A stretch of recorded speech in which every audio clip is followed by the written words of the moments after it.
Going on right now. In fact, we're standing in the middle of a rainstorm, but clearly the most important thing that came out today is that the Orange County Sheriff's Department essentially put their cards on the table, and they said in court that they have found evidence of what they call human decomposition inside Casey Anthony's car.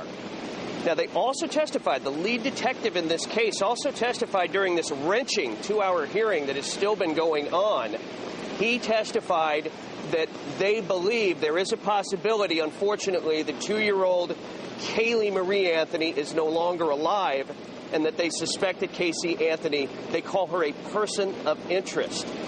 Here's his reasoning for why they've come to that conclusion. Sheriff's Office. And in my experience, the smell that I smelled inside that car was a smell of decomposition. We need to start collecting evidence. If that is, in fact, decomposition, we need to start looking at the car and finding out why that smell would be in the car. Why is that?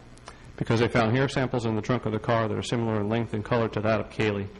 They also found a stain inside the trunk of the car that came up under black light that's questionable and we need to process. See, my first and foremost job in this is to find Kaylee. If there's evidence in the car that can be gained that can help me to that extent, that's what I want to do. They've been very cooperative throughout the whole time in allowing us to do so. So obviously the first... Now, we can also tell you that Casey Anthony cried several times during this hearing when her family was up testifying, asking the judge to give her a bond so she can get out of jail.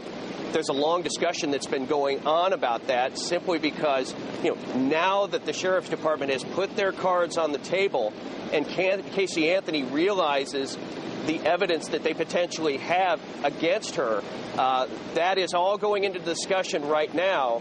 And we do understand that some sort of decision has been made in terms of giving Casey Anthony a bond. I believe I just heard something in my ear that the bond has been set by Judge Stan Strickland at $500,000.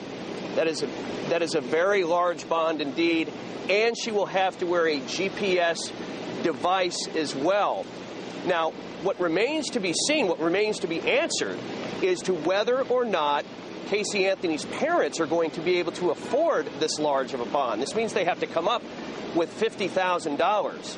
And during the course of this hearing, it was not a foregone conclusion that they would be able to come up with that much money. But again, breaking news, just within the last few minutes, Judge Stan Strickland has given Casey Anthony a $500,000 bond with the caveat that she wear a GPS monitoring device so investigators can continue to know her whereabouts. And we want to point out as we wrap this up that on cross-examination, that lead detective you heard from did admit that they do not have any DNA evidence, no toxicology to confirm their suspicion that the little girl may indeed be dead.